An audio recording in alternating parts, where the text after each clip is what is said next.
Dan's a fantastic man. He really is.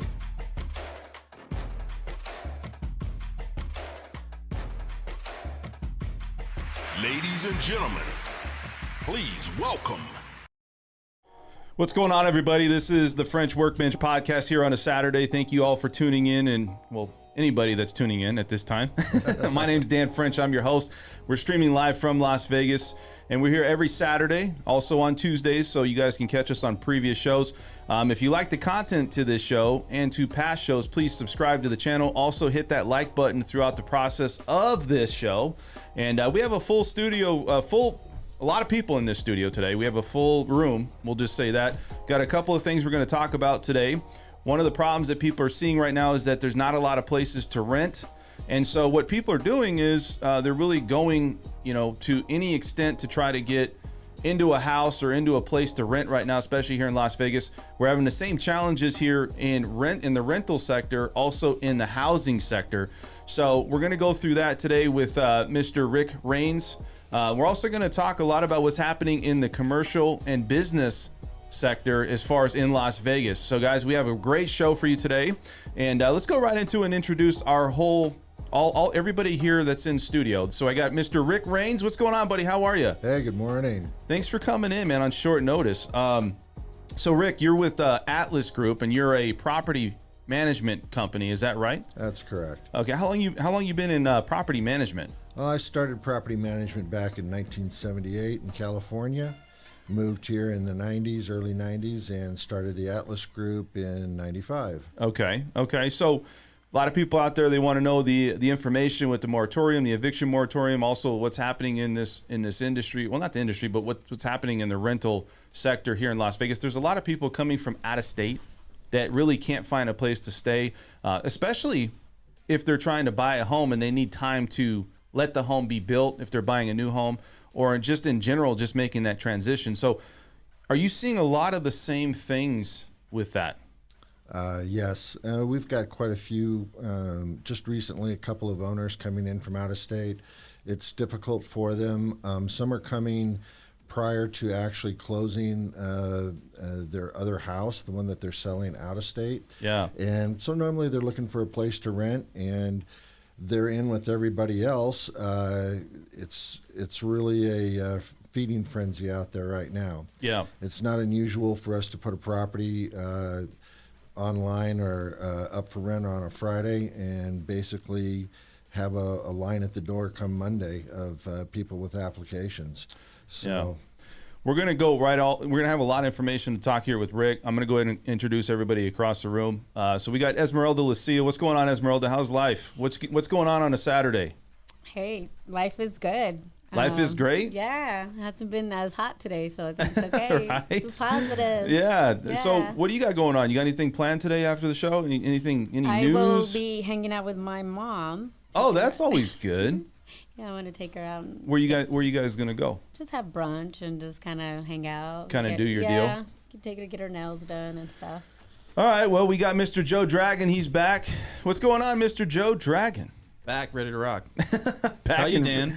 Oh, man, I'm feeling good today. I like the energy that that we're starting off with here. You're looking bright. I'm looking good. Looking full of color. That's I think it's because the lighting behind me starting to glow on it's me. your skin. Man. That's my skin. I've been putting on some lotion, so I think I've been doing pretty well with that. Yeah. Looking great. So what's going on? We also have Mr. Preston over here. Preston, what's up, buddy? How are you? Good to see you guys. Did you guys need a moment or? No, I think we're good, man. I think everybody was just, we always have our moments before the show, so we're good right now. So what's going on with you, man? How's life?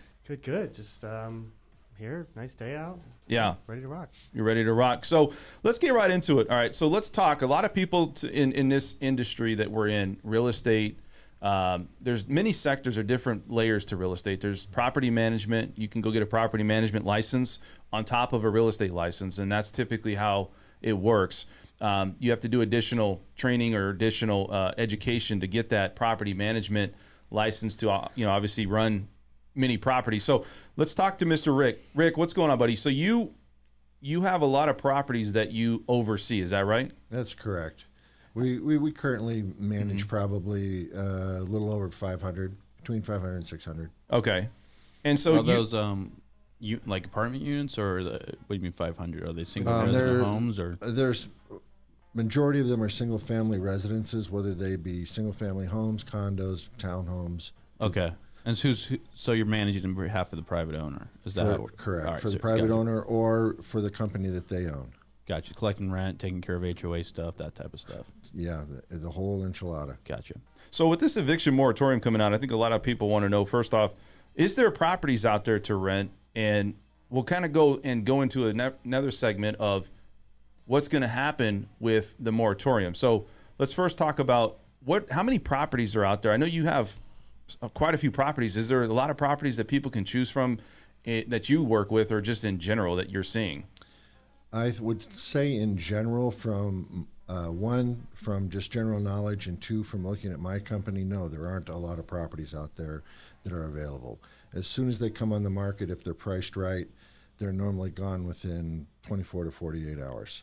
Yeah, that's crazy, right? 24 to 40. So you got people sitting at the front of your office ready to pounce on the fact that they want to get into a house because something became available. Is that right? Well, actually what they're doing is they're sitting at home and they're constantly on the internet, and or they're working with other real estate agents trying to find them properties. And what I see happening is that they hesitate.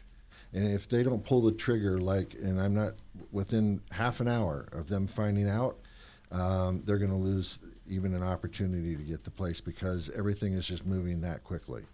Yeah, it's weird. I mean, so I see a lot of people that are looking to rent. They want short-term rentals or rentals that are 3 months. Are you having people where when they're in the position of not paying their rent, or in a position where you said there's an eviction going on? What is the process with that? Are you guys starting to see that because of the eviction moratorium happening right now? Well, the eviction moratorium is in a constant flux. Okay. And right now, the moratorium that the CDC tried to pass was struck down by the Supreme Court. But at the same time, the federal government said, no, we're going to continue through the end of October with the moratorium. But it's basically, and again, I'm not an attorney, but it's basically with the federally backed loans. If you have a federally backed loan, you can't evict. You can't evict, huh? Right. If you don't have a federally backed loan, then you can. Well- But then there are other guidelines that prevent you from evicting as well. And the Supreme Court actually just the other day had a decision striking down part of New York's eviction law. I think you're gonna see this happen across the country because That was just yesterday, wasn't it? You it were was talking about Thursday, I think. Thursday. When it came down, and this is the big point with the whole COVID theme with all these laws to begin with, because what they said, because you're probably familiar with this, somebody claims COVID affected me, therefore I can't pay rent, therefore you can't evict, right? Correct. So the Supreme Court said, yeah, you can't do that because basically what you're doing in that situation is you're allowing the tenant to be his own judge of his own case. How can you ever defend when somebody simply claims, I'm affected by this, and that's the standard within legal? So I think as this theme progresses, you're going to see this challenge, and this whole thing's going to fall apart completely. I agree. So what happens is right now the CDC declaration has 6 different points that tenants can select one of them and turn that into either their property manager, their owner. They can turn it into the courts during the course of an eviction. And as soon as that comes up, all bets are off. It's that simple. And so what's happened is the owners of these properties, at least our owners, so I'm only speaking about our owners. We have great, amazing owners. Right. They've done the best that they can with these tenants. And in a lot of cases, they have been working with them on payment plans and things of that nature.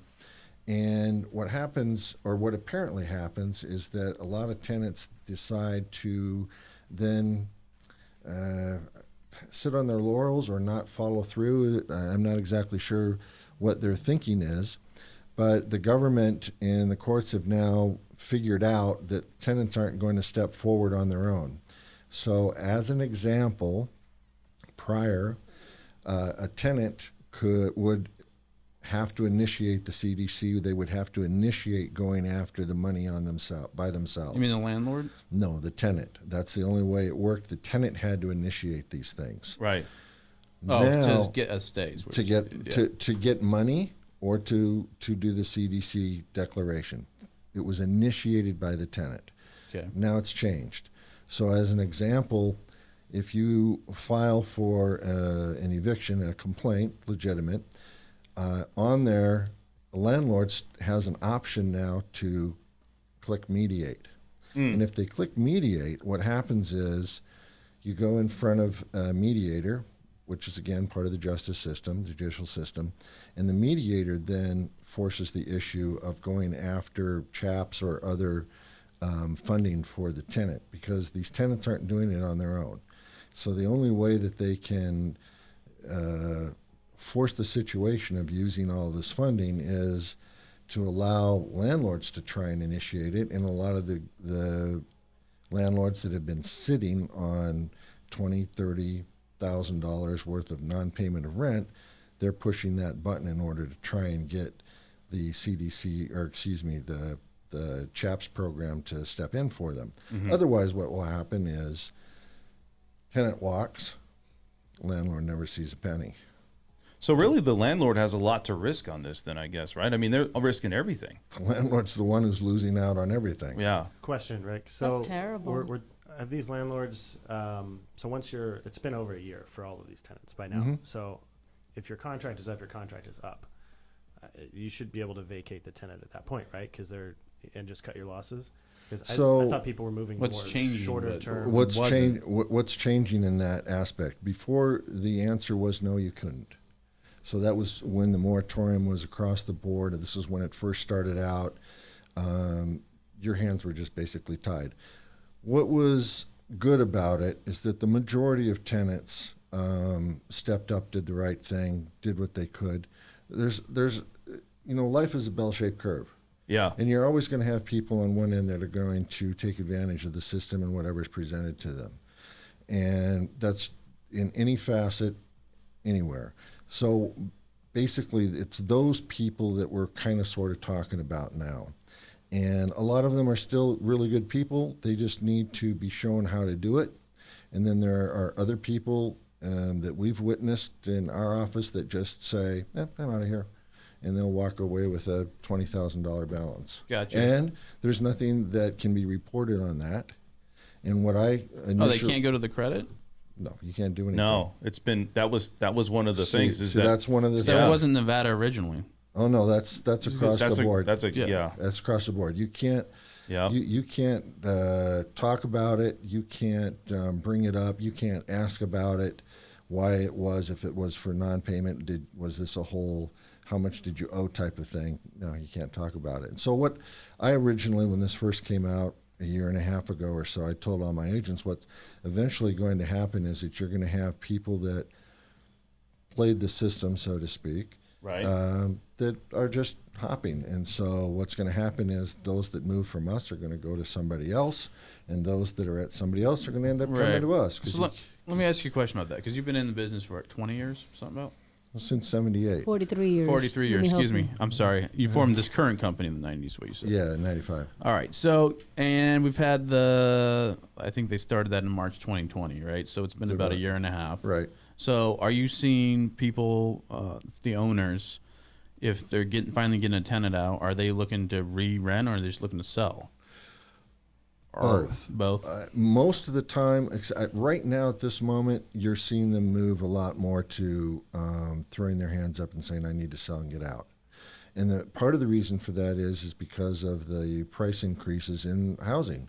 So a place that was worth $400,000 last year is worth $500 or more. I mean, they're seeing these huge increases in prices. So they see it as a great time to cut their losses and get out of Dodge. Right. And you can't blame them. Can't blame them I at said all. that last time we talked. Yeah. Remember? Yeah. Didn't I predict that? I said people are going to want to sell because they're exhausted from that process. Well, with the I think tenants. it's the mom and not the mom and pop, but it's not like investors, because investors got deep pockets. So I think it's the people you're dealing with that have maybe fun. one or One two or three homes that they just don't want to be in that position anymore, right? Correct. It's the people that we deal with are mom and pops. Yeah, Okay? Gotcha. right. And yeah, they're feeling it, and I'm actually totally amazed at how many owners of ours have hung on. I mean, it's incredible, and that's another thing. Life is perception, and unfortunately, tenants think that if you own a piece of real estate, that you're rich, and it's not Right. the case. Especially with mom and poppers, they are not rich. They're having to make the nut just like you are, like everybody else. Have you seen that where you got lenders? I know lenders are really going to bat for people that have primary residence. You know, they're going to say, well, we can put you on some type of extension or loan modification. We're going to help you, right? But if you've got an investment property, you know, in the lending world, it's almost like it's a luxury thing to have. Would a bank be willing? I know banks don't want to foreclose. Obviously, the landlord, right, is going into it, putting, maybe they have 20 or 25% minimum into this house, but the bank probably looks at that like a gold mine because they don't have to do anything to foreclose. If, let's say, it's a landlord and it's, say, a mom and pop, if they had to foreclose, there's nothing really that they would lose if they did foreclose. So are they willing to work with those landlords that do have investment properties the same as a primary residence? Banks don't want to be in the business of being landlords, though. Yeah, they want to be banks. They don't So want to be. They don't want to do that. They didn't But enjoy they look 2008. at. But here's the thing about that is, and that's a good point. They don't. The problem with when you foreclose is they lose money. And I'm not saying that they want to foreclose. If they got somebody in there that's viable, that's paying their mortgage, then fine. But what if you're in a position as a bank that says, you know what, this property has 60% equity? Well, why would you not? Like, I'm not saying that they're going to go after it, but it's not really a problem at that point for them to say, well, I'm going to foreclose, because now they're taking on an asset that's got equity, right? Well, it is a problem, and part of that problem has to do with banking regulations and the way that they have to keep their deposit ratios and their asset ratios Sure. and their lending ratios all in line. And if they start pouring a bunch of money, basically dead money, into properties, it throws their ratios all out of balance, and all of a sudden, you know, FDIC and all that other stuff comes into play. So I used to be a bank manager many years ago, and so that's one of the reasons why they're hesitant, in my opinion, again, is because of, again, all the regulations around banking in general. Yeah. So what so what you're doing today? Somebody, a new owner, wants to put his house up for rent. They come to you. With everything that's happened, and now it's a political issue, I think that we're going to see in the next 4 years keep playing out, because once you introduce something, I think people are going to keep asking for it. What are you doing to try to protect the landlord from not getting in a bad tenant or in this type of situation again? Are you Well, what kind of procedures? Nothing has changed that way.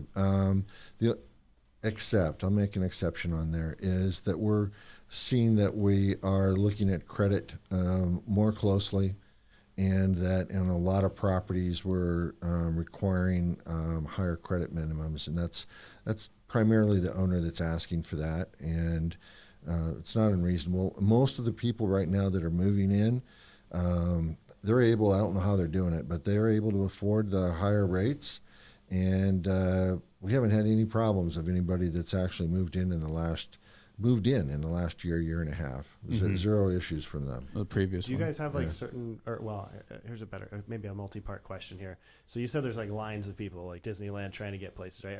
Is anybody like upping their own offers or trying to do anything creative to try and win these deals, or is it more of a first come, No, first serve, nobody's or trying- is it that you just take somebody That's a good with question, 800 credit, or do you take? I mean, is it just No, multiple they're- incomes sitting in the bank, or Okay. Wow, that was a lot. multiple part Who- question? First come, first serve. Man, who invited this guy? Yes. No. Self-invited. We do it for his face mostly. Wasn't supposed to say too much, but No, you don't have people that are trying to up the ante, so to speak. It's not the same as in the for sale market where people will bid over price and that type of thing. Right. So it primarily is a first come, first serve. But when I say that, it's like the first 10 applications, okay, and then you have to cut. You got to Yeah. make a Can't look at cutoff all because, of them, right, yeah. as I was telling Dan earlier, the last place that we put up for rent which was a few days ago, we literally had 150 phone calls like in the first 8 hours. So that's the way the market is. It's just like the housing market, where if you're buying a home, similar to renting, right? I mean, it's the same demand is there, if not maybe even higher, because I don't know, it's higher. I think it's higher. Yeah, it's very comparable. Yeah, because you're if you can't get a house, you can't move in. You gotta have somewhere to be, or if you sold your home, Right. and you can't get into, you're in that war bidding for that home, then you probably have to rent until you can figure that out.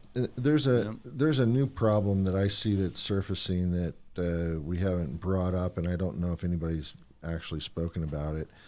And again, I'm not the authority. This is just my personal opinion and observations. Sure. But as we all know, prices are going up. Yeah. And they're going up for a variety of reasons. There's not just one reason. Mm-hmm.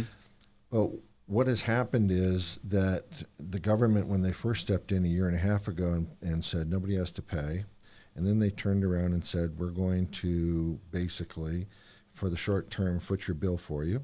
And so they rental assistance, and they sent out all these unemployment checks and so on and so forth. So in part, that, along with a lot of other things, inflation is starting and prices are going up. So now you take off the gloves and you end the evictions, which has to happen, okay?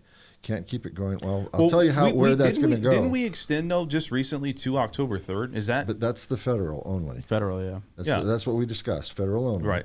So what happens is as the evictions eventually just totally go away, you're going to have all of these people that are going to be evicted, and yet rental prices have gone up by 30, 40, or 50%. If they were having problems before, and I understand that they were out of work, but being able to move into a new place at a substantially higher rate, that's going to be just as tough, if not impossible. Mm-hmm. So what's going to happen? This is my kind of sort of prediction, is that the federal government is going to step in and they're going to increase the HUD Section 8 program. I mean, it's just going to blow up insanely high. And that means that all these people that are without housing are going to find their way into the federal program, and we all get to pay for it forever. Well, I want to say something about that part of it. So there's two parts I want to talk about.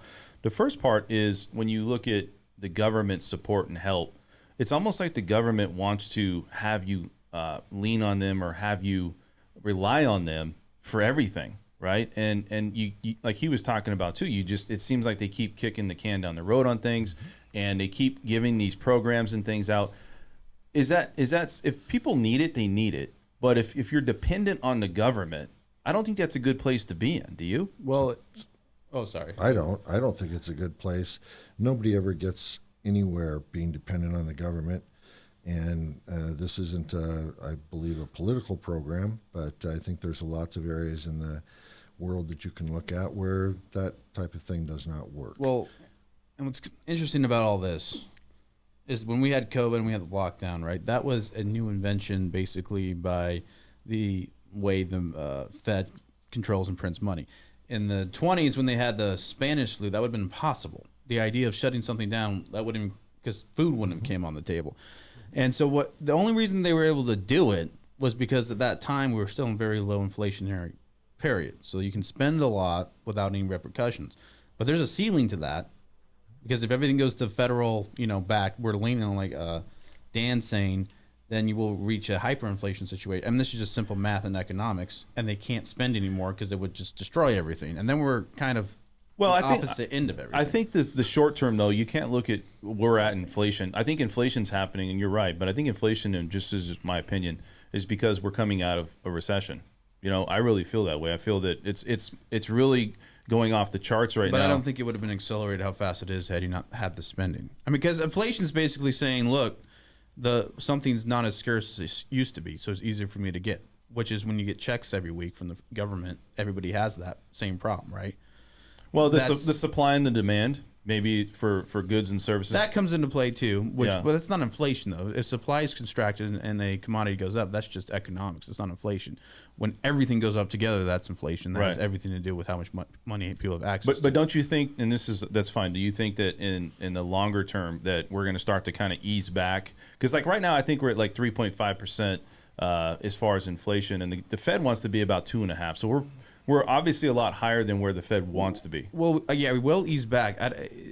One of two ways. Either it's just we stop spending and it kind of just catches up, or Right. two, the inflation rates still keep going up. Yeah. At which point the Fed's going to act completely autonomously from the federal government, state government, from everybody, and they're going to jack up interest rates, and they're going to decrease money supply.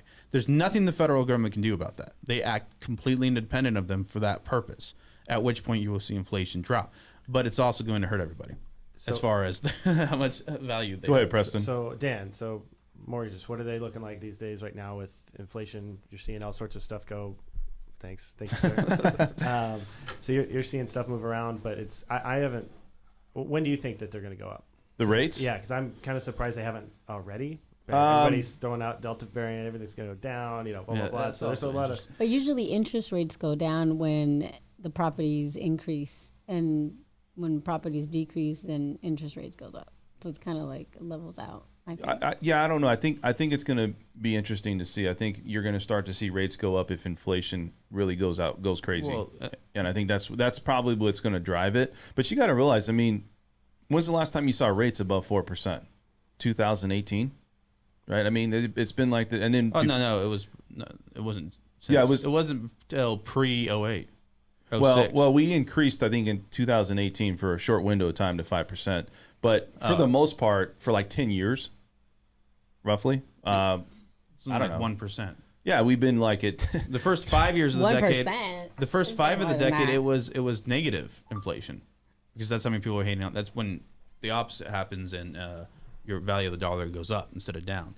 But you'll see interest rates go up when the Fed puts interest rates up on themselves, because that's what the Fed's lending out to the banks, and that's what Right. they're So- charging the banks and So the Joey, when do competitive you think margin. that'll happen? What's that? When do you think that'll happen?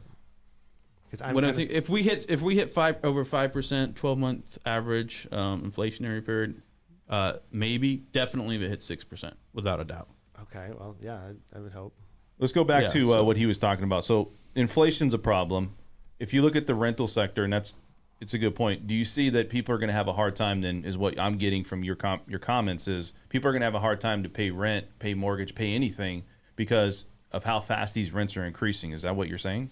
I'm saying that the people that have not been able to pay at this point, okay, that are on these different programs, are going to be more up against it once they don't get a choice.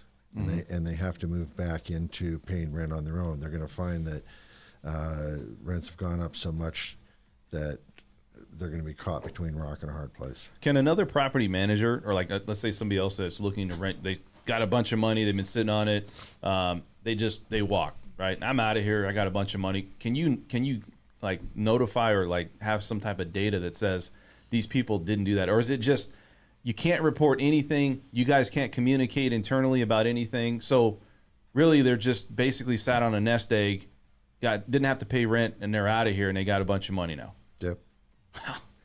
Why is it, and I don't know this for sure, again, personal conjecture, why is it that you think car sales went through the roof in the last year and a half? Sitting on a bunch of cash. But again, with that point, see, the thing is, you probably know too, legally, this is going to fall apart, and the Supreme Court's already knocking this whole thing over. How do you feel like it's going to fall apart? I'm just curious. Like, why do you say it's going to fall so there apart? was a big decision the other day, all right? And so from a legal perspective, you look at what they said. Why? That's precedent, right? It sets precedent, so everybody has to follow it. But the reasoning's important, because it wasn't fair. What happened was the New York law, just like any other law, that's all been the same, says if you are affected by COVID, you fill out your declaration, give it to your CDC declaration. right, and then they can't do anything about it. If you challenge it in court, right, the standard was with these laws, basically they just asked the tenant, were you affected by COVID? Yes or no? I mean, that's basically what it is. Obvious answer. Yeah, so they say yes, that's the end of it. The Supreme Court says that's a violation of our law because what it's doing is putting the judge and jury into the defendant to make his own determination of his own case that you can't challenge. That's not justice. You have two sides and a judge. What has to happen if they say I'm affected by COVID, you've got to present evidence for it to be legally upheld in courts. Does that make sense? Yeah. So the way they writ the law did not require evidence. The Supreme Court, this is ridiculous. It took 1.5 years to get to the Supreme Court because that's how long it takes for these cases to matriculate.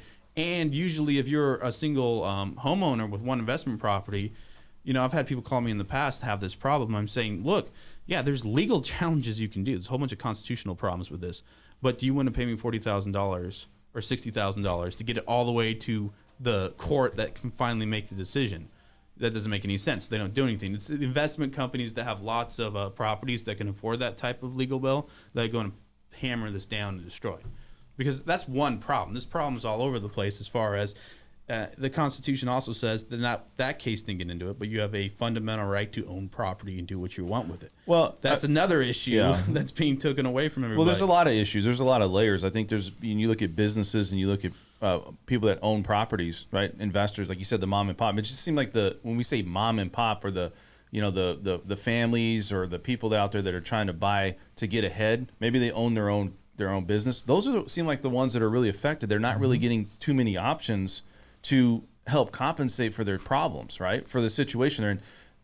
I just don't understand how they don't have it. It just feels like they're the ones that's getting affected most. Now we know that people, the bag, yeah, for sure. Yeah, they're holding the bag. We know that there's people that can't pay their rent or mortgage. We get it.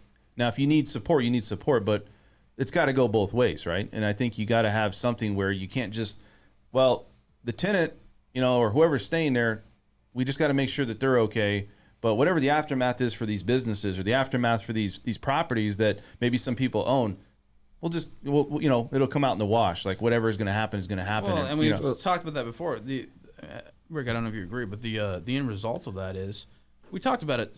People wanting to sell their house, they can sell, which restricts the rental market even more, which makes it even harder on people wanting to be tenants and rent. They're the ones that ultimately comes back full around, kicks them in the butt, as far as the way this is set up. And you brought up a point, Dan, about the fact that it's the mom and pops. The problem with that is that the mom and pops are 100% fragmented.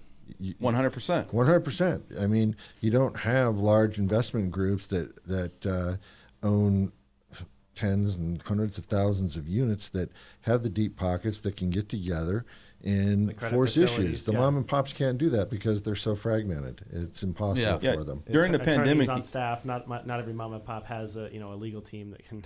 Well, yeah, and what's interesting is it's the mom and pops that own most of that type of real estate anyway when it comes to single family homes.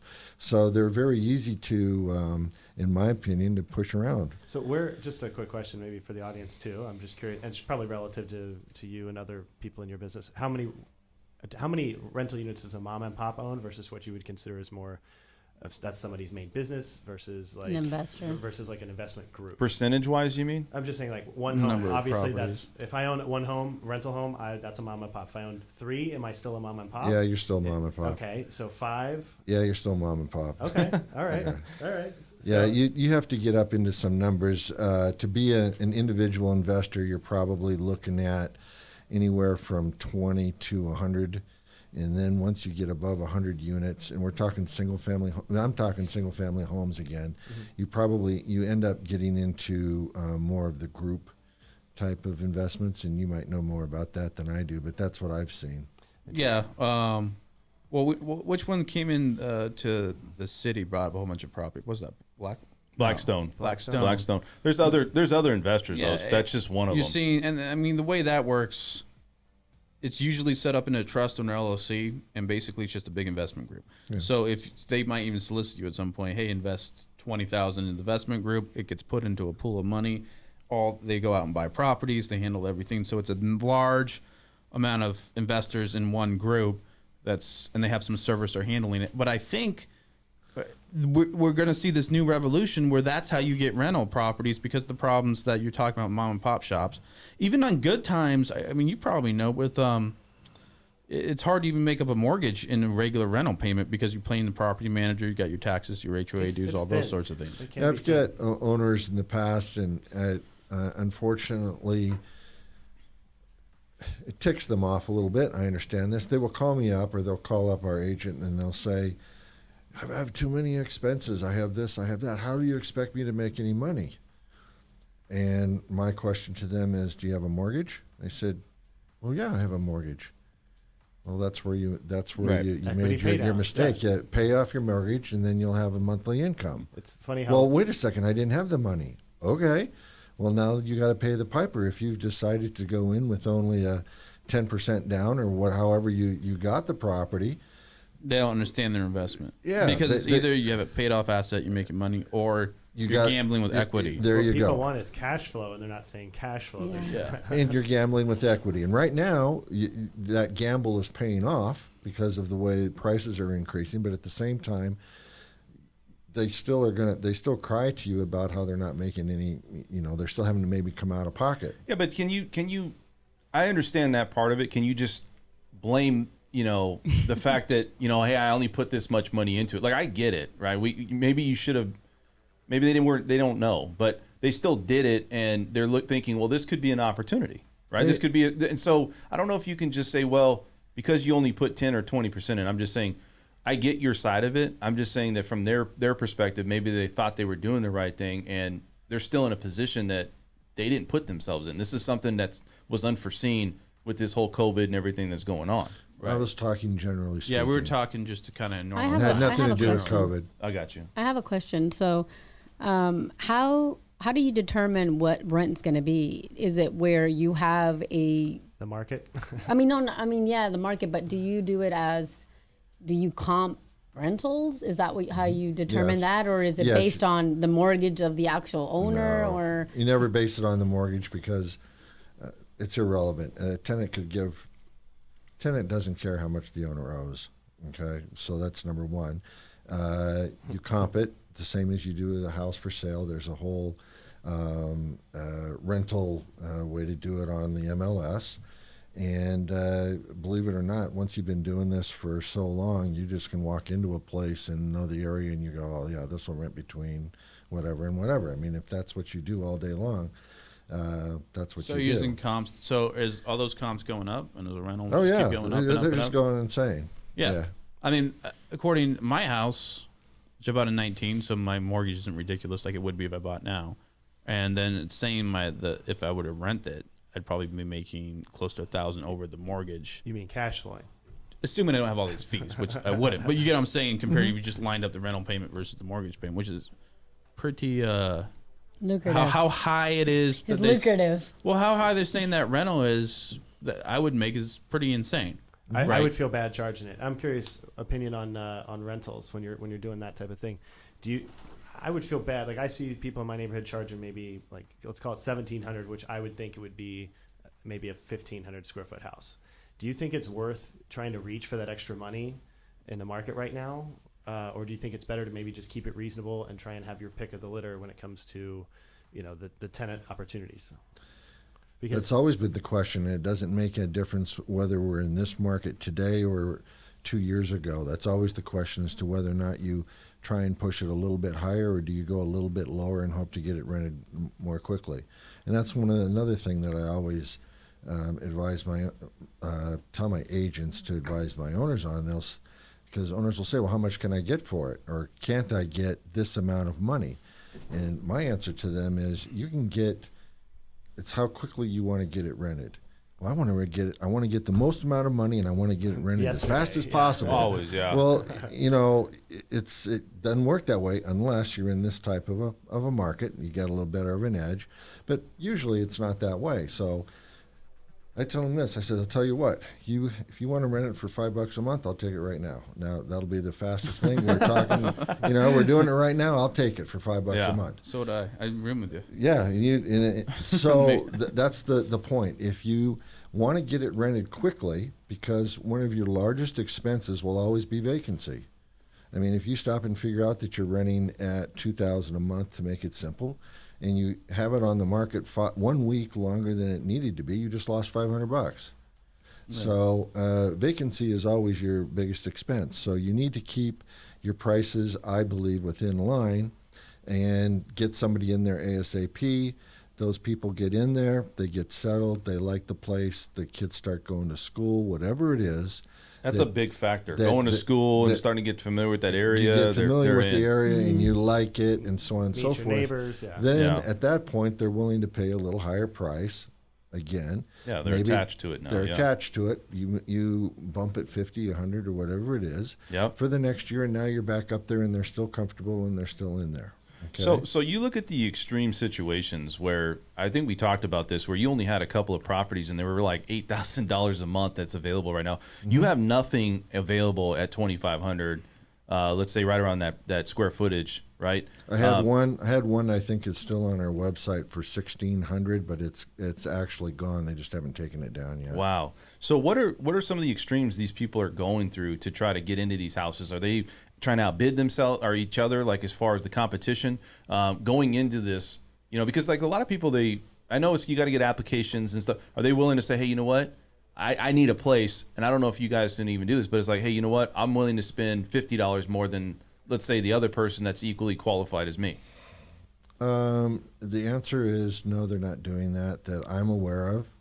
The other thing that you have to be careful about is being fair to all parties.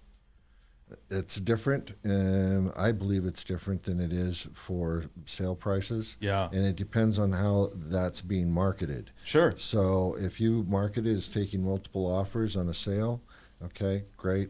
Then you will end up in bidding wars, and it's very common. In the rental market, not so much. So that's, So I got a question about you and Preston here, because because you do commercial real estate, right? I was actually just going to hop in there how that's completely different than my experience in leasing. Okay. So maybe it doesn't directly, but it seems to me, and maybe it dated me, that this country used to be, when you ran into these types of problems, because this is really just a supply problem. That's what causes price to go up. That it would be really pushed, well, let's develop. Let's just boom, boom, boom, boom, boom, knock out neighborhoods, knock out infrastructure. Hoover Dam was a good example of that. And today, it seems like, no, that's too hard, so let's just try to control everything as far as pricing and eviction stays and all those other sorts of things. Yeah, which is kind of just leading to more problems. You understand what I'm saying? I think, yeah, but I mean, isn't there more properties and like places to rent being developed right now? Like it just seems like they're more focused in a lot of these slow, areas. though. Well, I think obviously with the pandemic, there's not a lot of you can't buy land. contract. Yeah, you just can't buy land for anything that makes Right. a deal pencil right now. All the rents are pushed up. Industrial's on fire. So you can't buy land. Office is still even kind of come back. I think office is going to rebound, assuming this Delta the variant. brick and mortar is going to rebound. Do you think? Yeah, I mean, retail's constantly evolving. Well, right? retail, well, that's different than. Of course. Yeah. Well, they're all unique. They're all apartments. They're going to micro apartments now. Like, and the price per square foot on that is astronomical. But that's what the developer has to do to put as much into that bag as they can to pull their profit and give their return to their investors. So, So as far as you say, you can't buy land. What do you mean by that? When you can't buy land, you can't build anything. Why can't you buy land? I guess it's just too much. So it's too expensive. It's just too much. The only people that are able really to develop are these like big money people that have had like swaths of land for a long time, and it's just like that's their business. They were here first, and that's what they do. The cost basis is so low, like it's super easy to develop. If you're actually trying to go out and find land, like if you have a tenant that's willing to pay you $10,000 a month, let's just say for me, some drive-through, right? Just pick one. You still got to go find the land. You still got to build it all out. Construction prices are still very high right now. Everybody's busy. The whole workforce. So it's more of a cost issue going on. Yeah, I know one of my buddies is the land act guy for a big home builder in town, and they're making offers of like damn near $1 million an acre, which for like home prices, it's crazy. You just can't. I thought those are auctioned off though, aren't they? Like, there's still people with that have a small house on a few acres. Yeah. And there's a neighbor across the street that has a small house. Oh, you're saying somebody that's already owned the land prior to, like, because I think the government owns like what 75-80% of the Nevada land. Is that right? Something like that. Yeah, That's Nevada, 80-something percent. Nevada, but nobody yes. wants that. Yeah. That's all. Yeah. That's most of Nevada. Yeah, no, Which have you little- driven up to Reno? Little history There's not a lesson. lot on that way. I don't know if people know why there's so much federally owned land. Is because, well, you know, the Louisiana purchases, right? Learned about Yeah, that. yeah. They bought all that land west from the French, and as we moved west, society, a bunch of private people bought up most of the land except for Nevada. Nobody was really interested In Nevada? buying- yeah, because it's all desert wasteland. So We there's used it still for an there. atomic, you know, test program. Yeah, but too, should the government own that much land in general, though? I mean, you know what I'm It's saying? just what I'm saying is left over from. It's just Yeah. there. It's just But left I mean, over. I They think it probably should- sell it for cheap, but yeah. nobody wants to buy it. Well, another question that I have regarding that, because when we moved here, and that was back in 89, the Bureau of Land Management owned everything up what is now called Summerlin. And we were told that that's always going to be BLM land. So Yeah. when we moved into the lakes, we were like 30 seconds from the edge of the land, and my kids grew up with, you know, shooting and dirt bikes and all of that. Just Yeah. go out. Good for them. Just go out and go out 1 minute west of our house, and it was all good. Now that's all gone. Yeah. But the other thing is that when we moved here, it was 500,000 people. Now we're over what 3 million plus. Over 3 already. And Wow. The state, how 2 does million here. how does the water situation fit into We bring this up a lot. fit Nobody's into figured it out yet. expansion and building more and drawing more people in here to use what available resources there are. Well- How about we don't fix the water situation and we just have sports teams instead? How does that work for you? I think that's they're doing that. Well, and that kind of goes in the point I was trying to make as far as how we look at things. What's it called when you pump water? I was looking at this water from the from the ocean. Siphon? Septic. No, when you like The desalinate it. Oh, from desal. Oh. It's called desal. Desalinate. Desalinate. Yeah, Yeah. because I was looking at this. I'm like, you know, 15 years ago when they first came out, it was extremely expensive. Now there's a lot of coastal towns in California like Carlsbad that just completely run off it. And I think for the entire Southwest region, Vegas, Phoenix, LA, all that, a massive federal government project seriously needs to be considered. Oh, now But- you want to spend government money. It sounds a little different. well, than there's you a were difference. earlier. No, but there's a difference when you're talking about When you're talking about it. beef, like just creating inflation just to create inflation versus. Well, we just passed that 3.5, or they're trying to pass that 3.5. but what are they using it infrastructure. Just for their own. I don't know. Yeah, they say they pass these things all the time, and I'm like, all right, so what are you building? We Well- we put a tree in the park. Yeah. What happened to the rest of it? It went to my Yeah. kids' education fund. Have Yeah. you seen about when they were buying Well, Stanford? look. and all that Yeah, other well, I think junk? that the average politician makes like 170,000 a year. Sure, And then sure. it's like, but every one of Salary. them's worth $5 or $10 million. Well, Like, they- so you're just like, they make wait. 100. I think Congress is like 180, but everything is comped. Yeah. Food, housing, Yeah. Travel. It's Well, one of the but- most expensive They're not cities. coming out of auto. Yeah, so but it's how does just that like net worth get to that point? You know what I mean? Like where it's like, okay, you're getting paid this much. You know that- lobbyists? yeah. Option trading. I mean, You know look, what- we can go and we can Wait. delve into that a little bit more, but I think Pelosi's got a huge estate there, right? In like wine country. right. It's all guarded off too. So, Yeah. So we can go anyhow, back. Let's talk we're about. Let's go bouncing back to the around. rental section. So when you're looking at these rents, because we're talking about property management, what are some of the stories that you can tell us that people are going through right now? The challenges coming from another state out here to, let's say, the California to Nevada, or just going in general. And what are some of the things that you're starting to see that are becoming a problem in your line of work? Well, these problems have always been, but more so it crops up now. One of the things that we require is that the tenant has to actually walk the property and see the property before they rent it. Oh, so they didn't have to do that before? No, I'm saying they did, and because of that, when you have people that are coming from out of state who want to just look at your pictures and rent it that way, we say no. And that's our office. I don't know about other offices, but when you have people that come in from out of state and they've just been looking at pictures, and all of a sudden that huge kitchen isn't that as huge as they thought it was, or the bedrooms are a lot smaller, all of a sudden you have huge issues. So Yeah. that's a problem. So that means that whoever's out of state has to come in state at least to view the property and hunt for them and compete for them before they actually make their move. And if they do make their move, then they have to store stuff or whatever, assuming that their other house is already closed. So it's a huge issue. And the other problem is that people unfortunately rely too much on these internet companies and internet things that they look on, like Realtor.com and other things of that nature. Those are almost always behind, and if they ever get to that point, the properties are almost always Why would somebody taken. start there, like Realtor.com or It's easy. Zillow? I mean, easy. is that's it? That's it. That's it.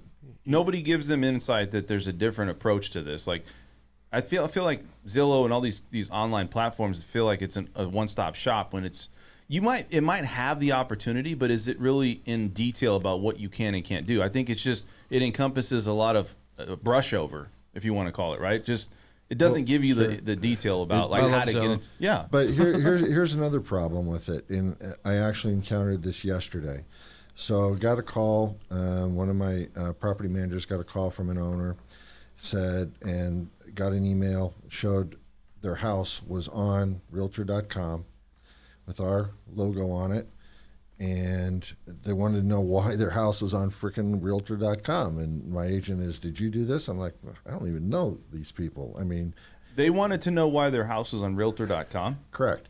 So what happens is that stop and think about what Realtor.com and Zillow are doing, is that they want a large amount of inventory in order to attract a lot of people looking at their website, and therefore they can generate X amount of revenue in advertising, so on and so forth.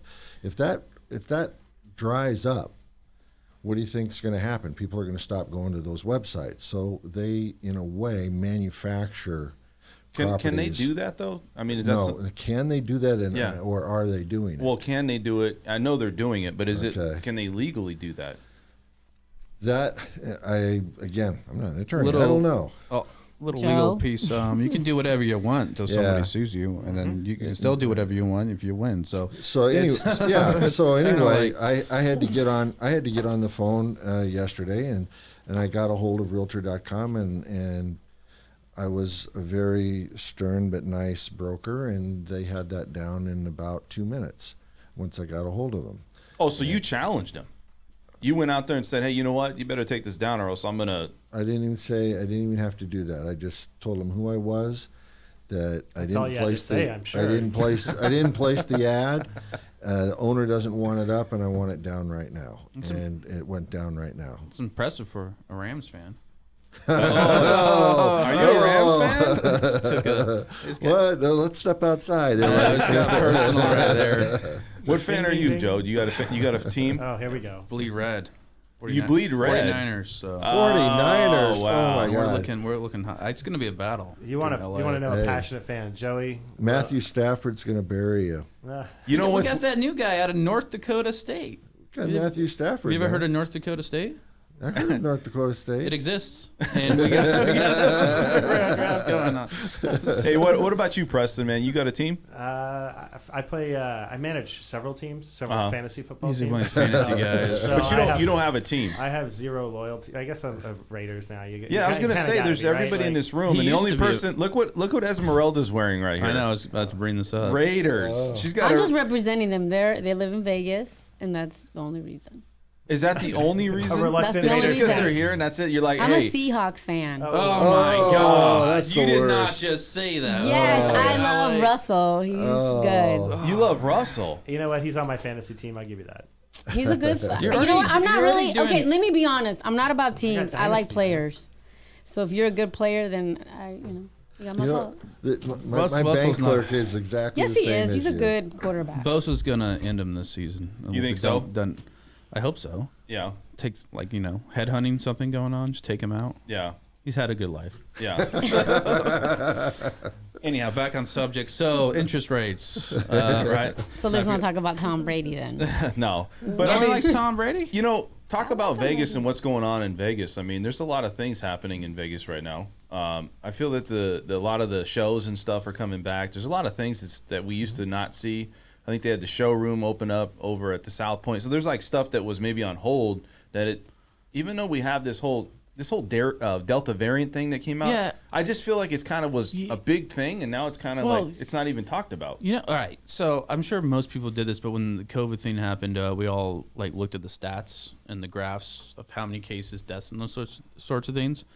And if you look at it now, the Delta variant, there are a lot of cases, and that still keeps going up. Yeah. And And the media's, I felt like, tried to push this, but the population kind of just seems indifferent at this point. I mean, am I getting that? Because this would have happened a year ago. I don't know if it's given the same. I don't know if it has the same effect that the first time it happened. Well, yeah, if this would have happened a year ago, the spike, we would definitely be sitting at home right now. We're much more educated now.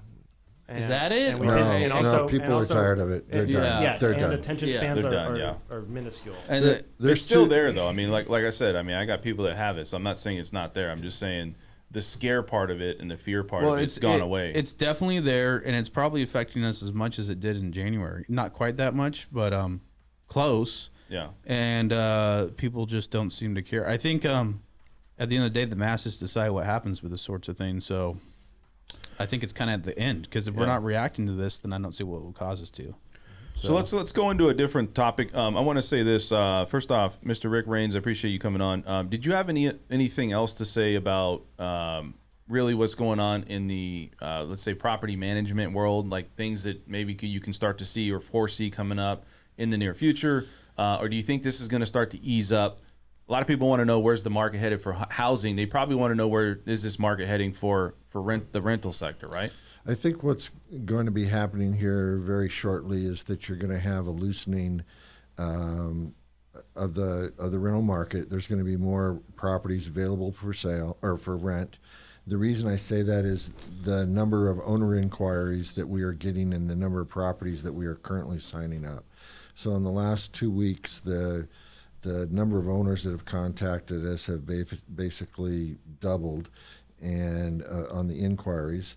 And so that tells me that things are beginning to shift. And the other thing that I brought up earlier was based off of what Joe had said. Yeah. And that, I think, is this inflation and the fact that the government's going to have to step in and modify and increase the funding to HUD. And once that happens, that's also going to help the rest of the market, because there's going to be more available for those people that normally would try and maybe move in together. I remember back in 2008, we had brothers, sisters, mothers, dads, everybody when the crash happened. People were losing their jobs, and they were just all consolidating in order to make rent and have a place to live.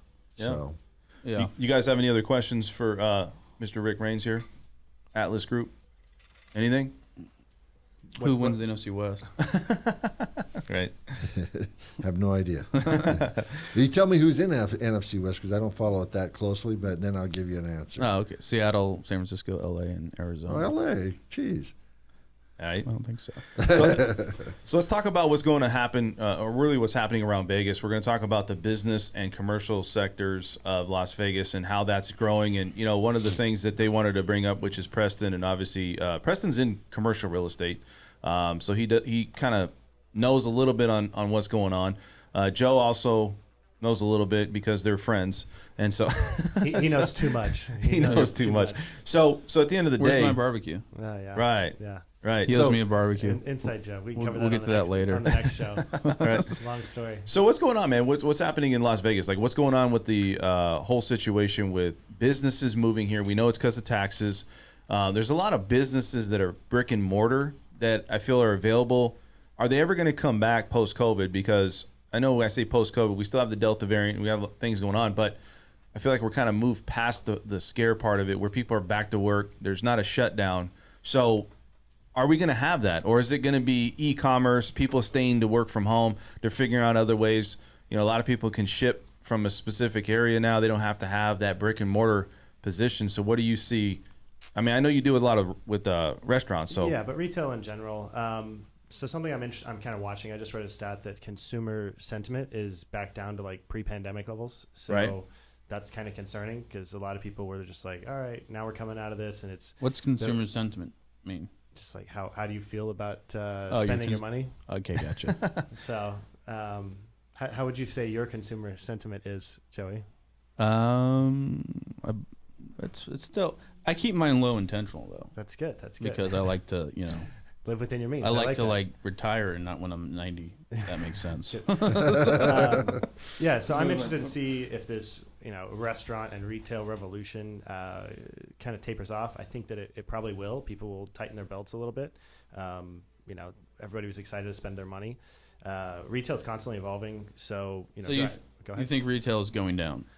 I Because think it's of- leveling. I think it was everybody was posting insane numbers because people were just excited to get back out to a restaurant with their friends and families and all that. As far as your clients, are they saying anything about that? No, we're doing great, but it's just an overall feeling of I think that it's got to peel back a little bit. I think if consumers, like I said, one of the things I'm watching is consumer sentiment. So we'll see if that happens or if that's just one bogus stat or whatever happens. But Yeah. for every retail place that closed, they open up a big warehouse and they're shipping from it. So Well, you saw these big companies. One company just came out and bought a huge warehouse. Amazon, is that the big company? Or What's that? Is it Amazon you're talking about? No, it wasn't Amazon. It was some other investment group, but they bought it was more towards where the they have the racetrack. Apex area probably. Yeah, That's where all those warehouses. yeah, and they bought it. And it was they bought it for a lot of money. No hesitation. It seemed like just buying this warehouse. I think it's you got the warehouse, you got medicine. A lot of these people coming here, construction. There's a lot of things that people are investing into in here in Las Vegas, right? And so. Is it if they're going to go brick and mortar, are they usually somebody that's going to maybe buy this property or buy the commercial building as they're going to do it for themselves, or is it more we're going to do it and sublease it to everybody and make a profit that way? I think where you're going with that is is it more owner user based versus Correct. Landlord tenant Right. relationship? And in industrial, I would say more so you're going to see that owner user. Retail, not so much. Depends. Like Chick-fil-A, they shit on their real estate and. Or you can't They order do, Chick-fil-A from Amazon.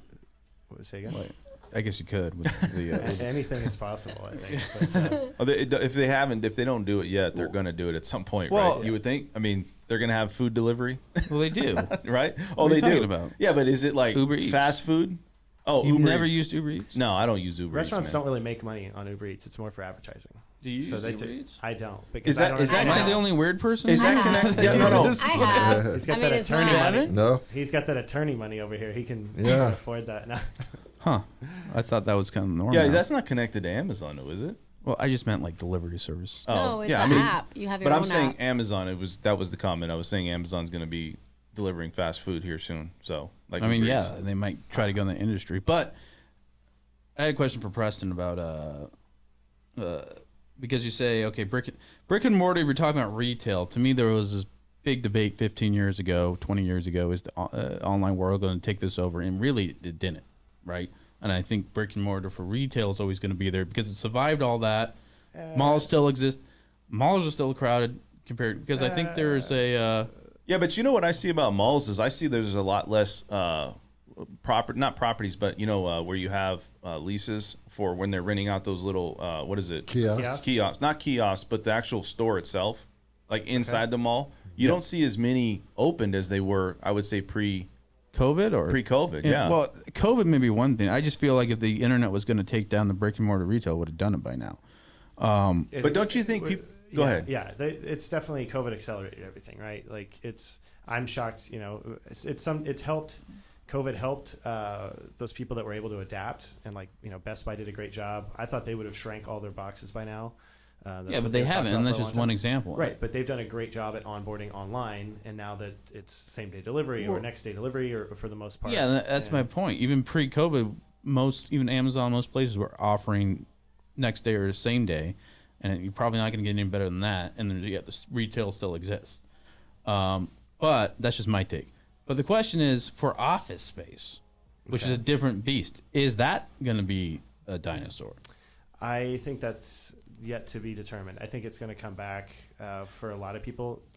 Some things. But let me say this: if you find an alternate route, people are starting to work from home. We know a lot of people came to Vegas because they can buy bigger homes, work out of their house, even run a business out of a house. Especially if you're that mom. Why would you spend extra money for a brick and mortar type position or place like that to run an office out of or run a company out of, if you can save money? And we all know that this is all going tech. Hey, it's all tech. Hey, I'm the first one to tell you I'm big into tech and futurist stuff. Right, and I think I'm that's telling you. awesome. But there's a reason. Well, you have a great setup here, but there's a reason we're not just Zooming this, podcast. It's a little bit different energy just being in the room with each other, things like that. Like when you can call a meeting and everybody's in the same room and say, hey, Yeah, look, we but gotta do talk they on need a something. full? I know what you're saying. You want.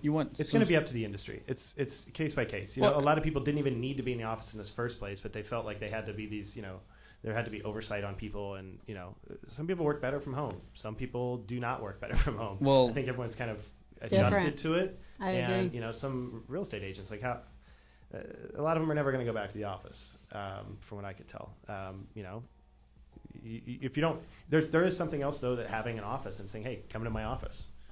It's Well, it's a different level well, of like having something. One thing in part is how professional do you want to be? Yeah, and it depends So on as an the example, industry, 100%. yesterday when I called Realtor.com, the lady obviously was at her home. I swear, 2 kids screaming in the background. I could barely hear. Right. Right. So it depends on Well, what you want to present too as a business. and that's a good. It's usually cats knocking things over in the background of my office. or Well, my that's home a good- phone calls. That's a good point. My personal experience, I launched my firm in literally end of February 2020, right when all this stuff came down. And then I was about to get an office space then, but then obviously COVID, so I said forget that. Been working at home ever since. I hired my first time employee 3 months ago. I'm about to hire a second one, and now for the first time, I'm like, all right, I want to get an office probably within the next month or so, because now I have a baby too, and now it's just too confined. But I'll tell you, working with 2 employees, the court, clients, everything was digital. Everything was super successful.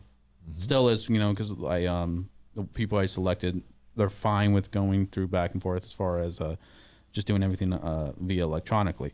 But that said, you get to that point where I'm at now. Like I need some, some actual office space. Some me space. Yeah, me space you want to put, and I want to coordinate with people. But I don't think it's a situation where you're going to need, 7 days a week an office. I think it's going to be a combination of the two. Okay, Well- you've already got options like that where you've got the WeWork type setups and the Regis offices and stuff. And Yeah, so do you need to forecast as much for brick and mortar? Is what I'm You saying. pay higher on a per square foot basis in those types of situations, but you're also paying for your admin and there's a lot of other built-in things. So you really are sharing that office. Having your own office, being able to go in whenever you want. Yeah, and what I have now, it's basically an answer.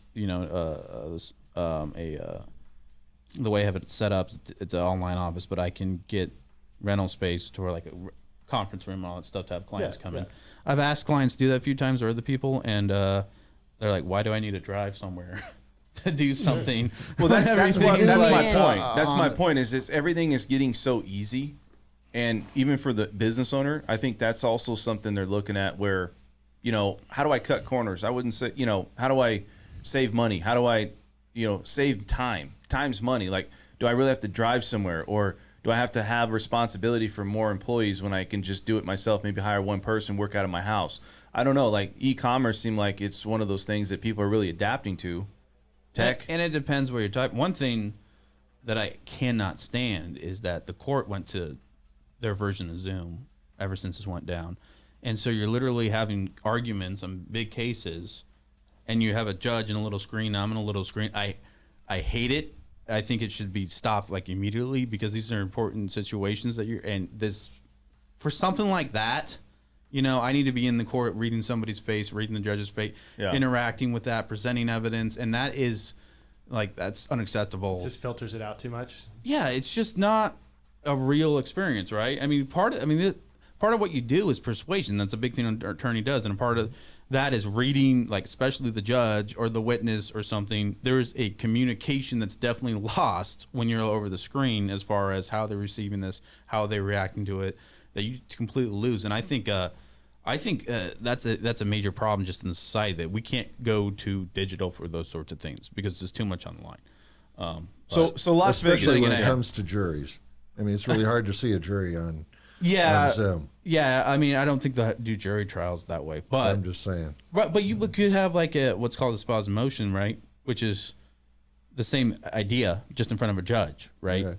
And so the same thing's at the stake, right? And then you have witnesses that all testify electronically. No. This needs to be in the courthouse. There's a reason they make you wear suits, right? There's a reason they have a certain level of formality for these types of things, but it just depends on what you're doing, right? I mean, you think of tech, you look at tech and say, okay, well, who's moved to Vegas? You know, Vegas has become that mini California. There's a lot of things that we've taken on from California, same as Texas, right? A lot of people don't want, you know, people from out of state moving to their state because then it changes the culture, it changes what's going on. So for me, Google, we got Yahoo, right? A lot of these companies are moving to Vegas. What other, I mean, is it all tax purpose reasons? I mean, they're coming out. I feel that those big warehouses and the properties or the big commercial properties, they're going to be bought up by big investors or big corporations because like we talk about, the mom and pop shop is it easier to work from home? I think that's what we're talking about. We're talking about the person trying to be a self-employed person out there making money versus say a corporation with deep pockets. What do you think? I mean, is that what you think, Preston? Well, there was a lot in that. Yeah, I think you're going to see, you know, again, going back to, is it the mom and pops or HUD, or yeah. is it going to be, you know, Blackstone? So pick your poison. It's going to be a little bit of everything, I think. Well, and it's interesting how the government's getting involved with all this. I found it interesting that, you know, we talk about one of the major political issues is climate change, and like another one's obviously women's, you know, rights, equality, and those sorts of things. As far as in the workforce, and when everything's shut down, you drive to LA, and the first time in your life you don't see smog. First time in your life you can get across the town in 20 minutes because nobody's on the freeways, and that solution was all because of tech. Because now you had the ability to not have to get into a car and drive places, and this had benefits for the environment. This had benefits for the traffic problem in LA, right? And for people like not stay-at-home moms, but working moms now have that flexibility to not have to be in the car for 2 days and have to figure out our daycare coordination. Why isn't the California leadership providing heavy incentive programs to get people off the roads to solve all these types of problems? And instead, a year later, it's back to what it was. But we'll see if that changes and kind of forces the situation as far as how they work. Yeah. That's just my opinion. What do you think about it, Preston? Man, I just love hearing Joey go on his Well, I love your tirades face, about the government. That's what I said it, 'cause He's just going to take it down. Joey's just this old man shaking his fist at the sky right now. It's great. I love it. I can't wait till I get old on my lawn. You know, just, Can't wait. yeah, it's gonna be a great you're time. there, man. Just not care anymore. Like whatever. Are you gonna teach care Baby less? Dragon how to debate and how to argue, you know, present arguments and things like that at a young age, or? No, he's Hopefully going to his the NBA. wife is doing that. His wife is. I mean, my wife, his mom. He's not married yet. Is 6 I foot. was like, wow. 6'1". So I'm like, all right, this is the best I can do. we got to train you up, right? So we got some here said that we don't want to defund the police. Yeah, I don't know that wasn't in Is your. that a question? No, I think it's a statement. Like I think he's just saying, you know, that wasn't what you brought up. So I don't remember talking. I about don't. police. Who's talking about? Who I has- don't know. I think he's just saying it as in general. So sure. I agree. We don't want to defund the police. Sure. So I agree with I that have, comment. I have a agree. question, and this is for the agents and maybe Dan. Okay. Are any I of won't you say guys getting leads from Zillow? Like, do you guys work where you guys have that's like your pool of business? And what do you I'm foresee going to if step it is? out of I that do one as a not. commercial You person. don't know? I do Okay. not. I was gonna. What do you foresee since everybody's saying that they're going to actually have their own brokerage? Zillow. I use Zillow and I use Redfin to just do a quick comparison because I don't have MLS. I am a agent, but I am not a quote unquote realtor. So I Okay, don't but have you to pay don't for that. generate leads from them, though. No. Oh, Mine's okay. business. So then you can't business answer owners. that Well, question. it's like mine's this, gonna be- I use so- it as a consumer a lot. Dan, no. Well, I got an opinion on where it's okay. Of course you do. I do, yeah, and I love it. So, And it's right. I think we hope, right? We don't know. I don't know. You look at the cost, and there's a real premium on buying these leads. I feel that it's not worth it, to be honest. I mean, you can spend a bunch of money, but I think where it comes in is if you got a team and you're going to spend thousands of dollars to do something like that, you know, to spend money on Zillow and stuff like that. Yeah, maybe it works. But there's a reason why Zillow's grown so big, so fast. You know, it's because of support like that I think other realtors have provided, where it's easy because you don't have to worry about how to work or figure out how to get your own leads like Google Analytics and things like that, or Google AdWords, or maybe just going through picking up the phone and making phone calls to people you closed. So I think it's just an easier way to say I'm going to spend the money. The thing is you have enough money to recycle. So I don't know. I mean, do I say Zillow's terrible? No, I just don't use them or that platform or Realtor.com for anything really. And how does that work, Esmeralda? Somebody like. Well, what happens generally is if you decide to go with that platform is you can purchase the actual zip code, right? So what happens is that you inherit that. It's a mailer without right. a mailer, You inherit right? whatever that production is based on the followers or the people that So- are logging in, and whatever they convert or they sell it to whatever So agent. does is that part of work? Somebody goes on Zillow and they say, "I want to interested in this house," and then contacts the agent who. Has bought that. It sends them a message. But here's where it comes in at. They don't know, like, or trust you, right? Because they don't understand who you are and what you're about, and they don't understand, like, would I want to work with this person, whoever it is. So you're getting a random person to say, "Hi, I got your information because you filled information out. You want to work with me?" They're like, "Well, who are you?" Like, people want to, like, build to know somebody. They want to get familiar with that person, that brand. And I think that just takes it away. I mean, it's a quick fix. It's an easy fix. I'm not saying it, people don't do it and it doesn't work, but I just feel it's like an artificial way of doing. When I got in this business was about referrals. It was about really making a difference, helping people. I know it sounds cliche, but it's really the truth. Like, people would literally walk in your office, you would sit down, you'd have a conversation for 30 minutes about what's going on with the family, how things are going. People don't even want to, like, go to your office today, like you said. So Yep. these things are changed. You got to change with the times, but preference, I'd rather have somebody, and the way you do it, I think, is you let people know who you are through social media. You let people know online how you are. Not, you know what I mean? Not, hey, I'm going to spend thousands of dollars so I can hopes to get you as a client. And I think that's the difference. And because this is an entrepreneurship show, right? The way I look at social media and website advertising in general, and your website is professional services like we're in. It's largely still referral based, right? But when somebody refers somebody, right? Even though, okay, yeah, I trust this person, I refer you over here, they're still going to go on your website. They're still going to run a search on you. And so that's kind of your Exactly. backbone on your integrity that you need to put out there on the web. So now that said, that can convert into just people searching you depending on specifics. But that's really kind of the way I look at it. I don't know what. So if you look at the Preston does. business, you look at the business side of it, people are moving from California, right? They're moving from other places. And the commercial side of it, because that's what we're really trying to encompass here about is it smart to take your business here, and is Vegas growing, for businesses to buy into Las Vegas and buy the brick and mortar?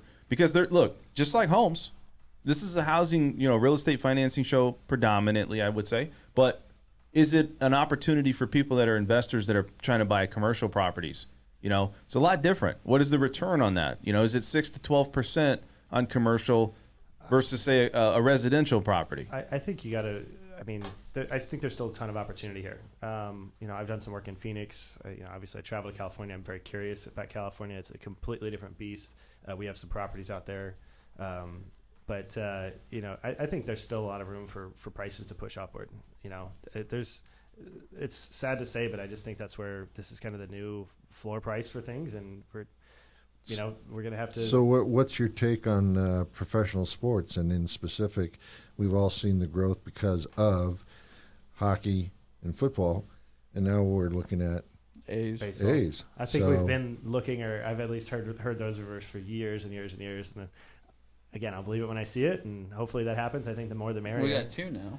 It turns out it's funny how we didn't have any professional sports here because that was the idea. You can't put them in Vegas because I don't remember why. Because of the casinos. Yeah, 'cause of the casino. gambling, remember? Right. Which then they're like, wait a minute, professional sports and gambling, they go to bed together like bread and butter. Who would have thought? Well, So it's huge here. there wasn't a big You know what fan I'm base. saying? People were worried there was going to be no fan base. There wasn't enough people, in town to support it. Yeah. What's happening though is, nobody took into account the 45 million people that come here, want any excuse they can to spend their money and stay an extra day. Well, in Vegas and for a the Sunday nights. game or a Monday night game. Yeah, And and it helped the nights were. Well, the way they did the fantastic, Knights too, that they were an expansion team, and the way they did it here paved the way for every other Yeah, professional that team. was beautiful. So Yeah, but who's funding that? Right? I mean, The it's not Illuminati? I the don't know. typical person like me or anybody else that's going to just pull their money together.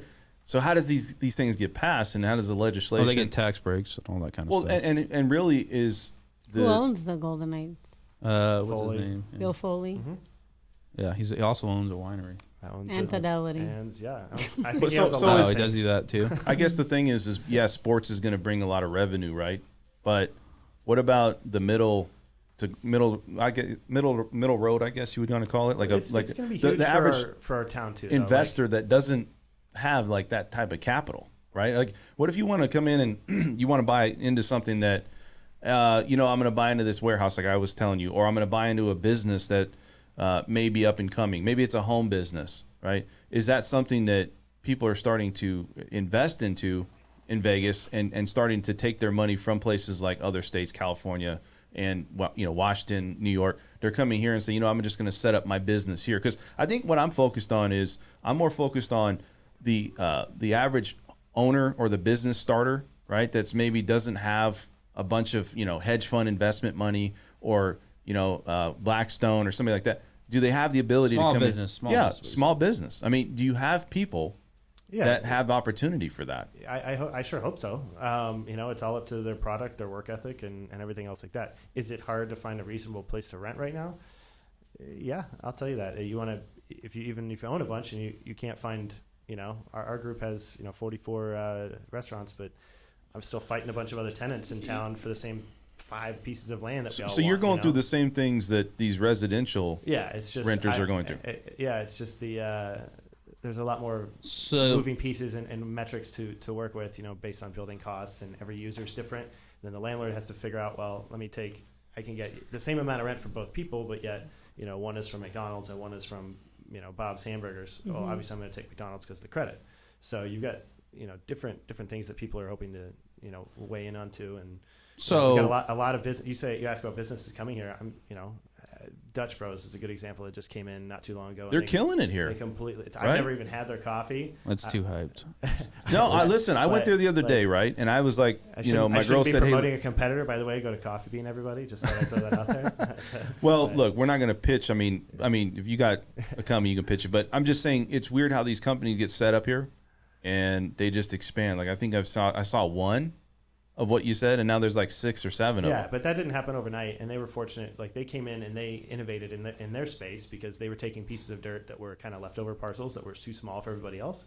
So it makes a lot of sense for them to come in and grab this kind of leftover stuff. And they have a killer product. It was just a natural fit. There's a bunch of different players coming to town, and they're growing, and everyone's fighting for the same good real estate. So it's a kind of a double-edged sword. You want to start a business here, Dan? You got high housing and you got a place to work or shop or whatever. It's going to cost a lot too.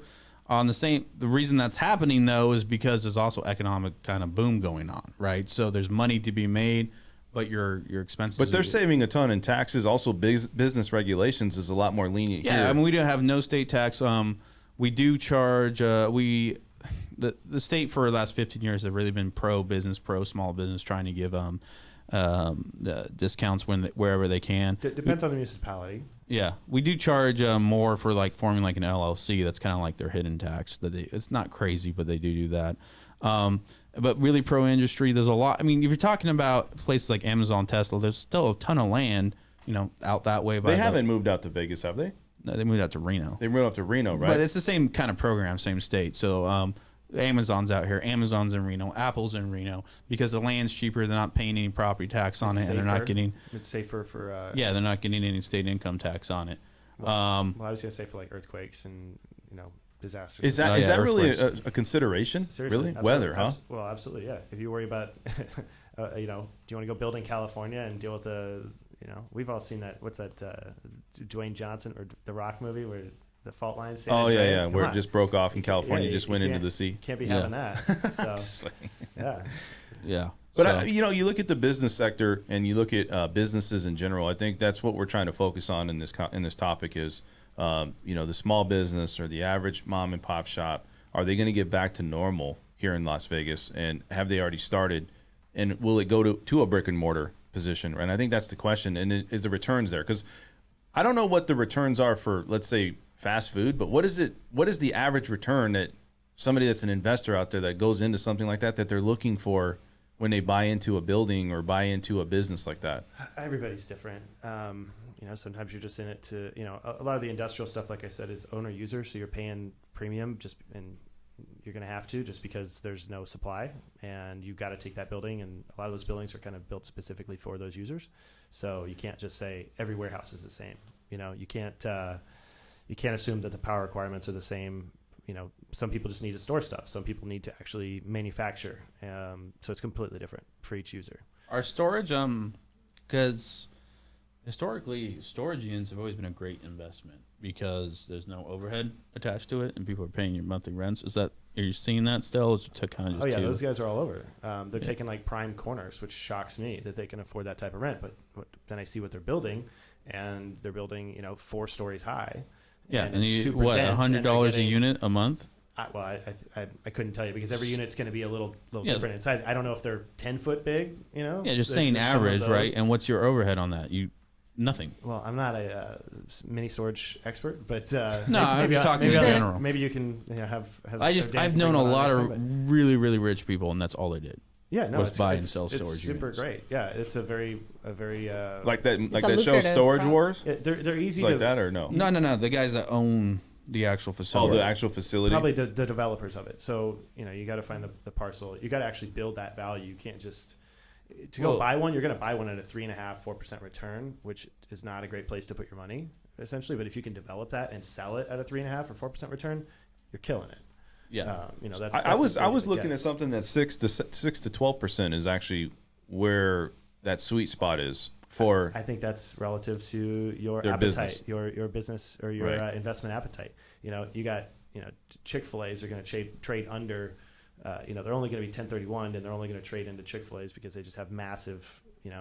Following Uh, clients, you mean? Or like sure. people I'm that just saying work- as an investment return. Oh. Like you're Chick-fil-A is gonna- delicious. Oh, here we- You can buy wheels the, are coming off. Wheels are coming off. He's here. brought up Chick-fil-A like 7 times at this show. You can buy You're the, gonna go to Chick-fil-A right after the show. I might. You know what? I looked into investing for nothing bun cake about 15 years ago. Oh, that was and big, yeah. Yeah, and I had an opportunity to invest in that, and I'm kicking myself right now because Are they expanding here in Vegas? they were sold out They're already for in place, 12 yeah. years ago. So you couldn't buy in Vegas, but you could have bought it in California. What, the cakes or the stores? No, the business, and you had to buy everything, the whole sector. But it was like a great deal at that time. And now I'm like, man, I missed out on that opportunity. I should have jumped on that. But Yeah, it expanded, and I'm like, really, nothing but cake? I should have bought a whole bunch of Amazon stock in 02. Well- which I had the opportunity, but I didn't. I mean, that's But, that's a shoulda, bigger woulda, grant. coulda That's a show now. bigger skill. Like this right here. This is a perfect. That's a mom and pop shop, right? That we were talking about. Little Somebody that franchise, just yeah. started it up, and now they're expanding. And this started here, right? It was Yeah. started in Vegas. It Two wasn't like women a started two here. women. Yeah. they See, started that's. here. I That's love awesome. stories like they that. I created really the do. recipes, like a secret recipe, so you can't. Oh, you it's a secret. Yeah, they won't give you the recipe, but it's already pre-made for you. Like KFC. Yeah. Yeah, I want to know the secret. What do you think the cost for the secret of that is? You'll never get it. They die. Buy the like- business and you'll find out. But I have a question though, aside of that, and I'm just curious, and I've been wanting to know this, and anybody can answer this. So, I want to step into the culture of, with the marijuana business and all that. Like everything is cash.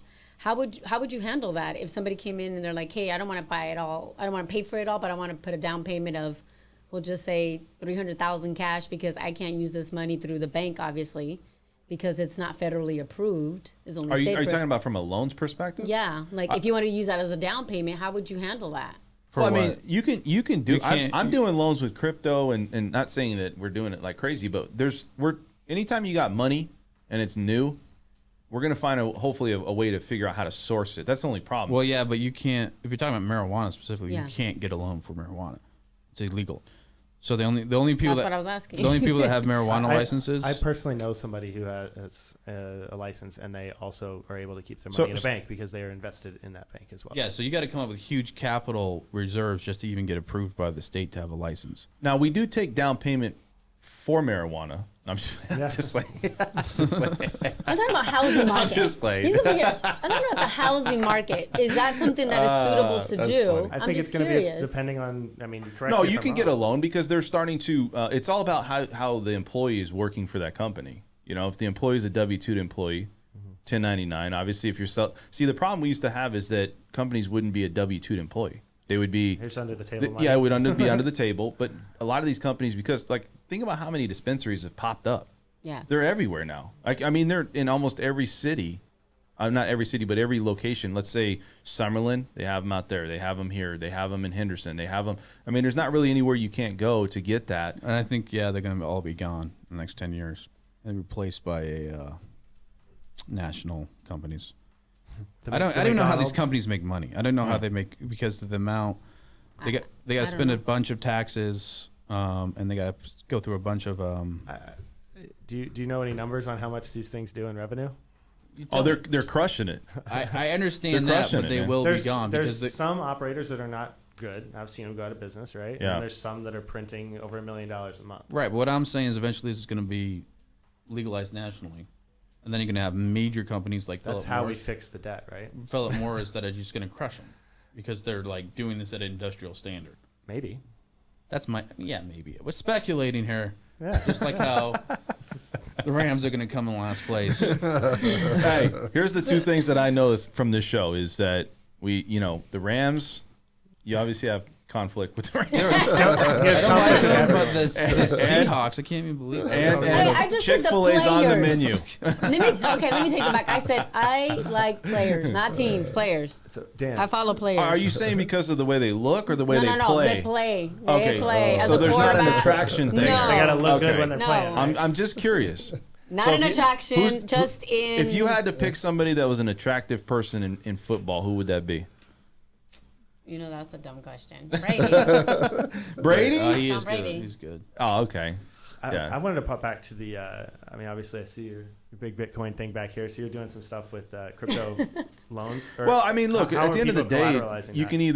can not embrace it, but you can accept it. Right, but right? got You don't have lenders to out there embrace it. that- so let's just say, like, hypothetically, somebody's got $500,000 in crypto, whatever that may be.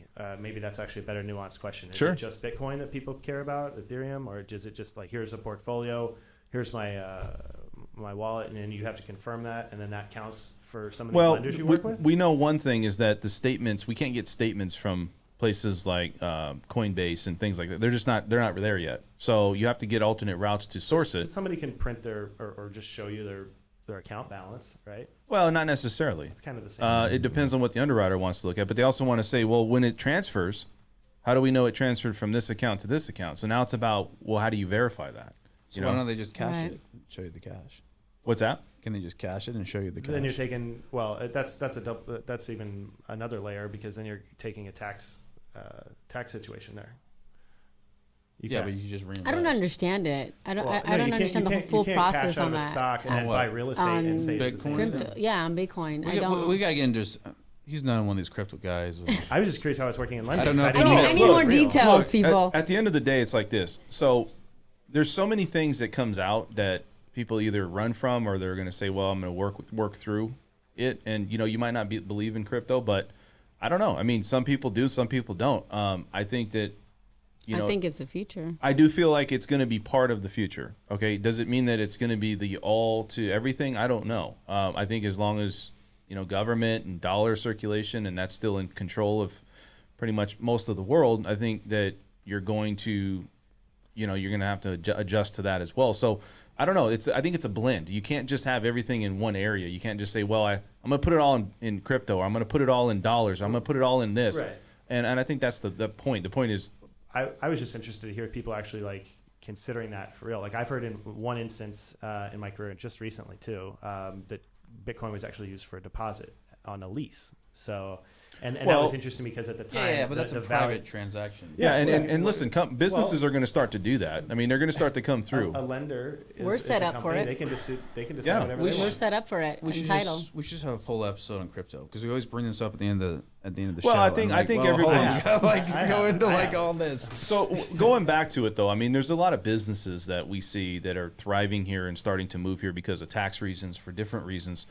Just like you said, bunt cake, Nothing but cake. nothing is but huge. bunt cake, you Yeah, know. so and what- so With that point, to answer that question, I see what you're saying because you're saying, well, is it business friendly, no taxes, but things are really expensive here? Yeah, true, but where else are you going to go? Because this is not the only. Look, Vegas has this problem with housing prices and commercial. Salt Lake has this problem, same problem. Boise has this problem. Montana's starting to have this problem. California has. Yeah, it. well, they Well- have it so bad that people aren't even like considering it. But I'm saying is, if anywhere kind of west, what's your other option? well, listen, things get squeezed out. I think that when you look at what happened with the pandemic and what's going on, all of last year, including into this year, I don't feel corporations, look, they didn't get shut down. You had Walmart, you had all these big stores staying open. It's the same with businesses that, you know, it's like, well, do I want to go into that position of, we're not saying that this is going to happen again. We don't know that, but it's still, I've adapted. And I think that's the big thing. Can you adapt to the surroundings or what's happened in the situation? I think a lot of people have, they've looked at, you know, maybe not going to the brick or mortar, maybe saving money, maybe going and getting a bigger house, working from home. Yeah, And exactly. I think you're starting to see that more for small business owners.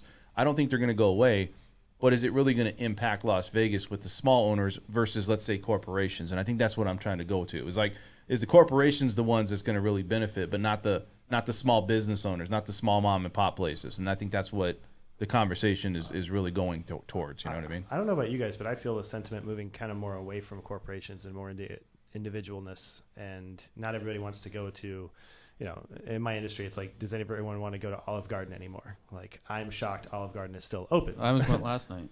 It makes sense. The breadsticks? No, I mean, yeah, the breadsticks The salad is good. Yes. Well, okay, Small I business- am in the minority oh. here. I just found out what I said was wrong, and I will back away from the microphone now. Listen, So, you don't mess with Olive Garden. That's like OG, just right? that's like going up way. Apparently, those way are fighting too far. words. Yeah, Applebee's, I get what you're I saying. am not feeling like family here, is what I'm saying. And when you're Olive Garden, you're family, I heard. So Yeah, I just want to answer Ronnie. Dude, he said, "Where's Brett? I'm sure he would like to have his opinion on Bitcoin." Yeah. We need Brett and Preston on the same day, and we'll just go. Well, crypto. I think what's going to happen is he's going to bring up a question, and Brett's just going to engulf him. He's not going to even be. No, they're on the Good. same side of the bench there. No, that's what I'm saying though. Like Brett's going to be like, "Oh yeah, you're on the opposite end, huh?" Yeah. Joe and I Yeah. had a little discussion. Yeah, he's about on the it. opposite. This is We've an gotten attorney it side of before. thing.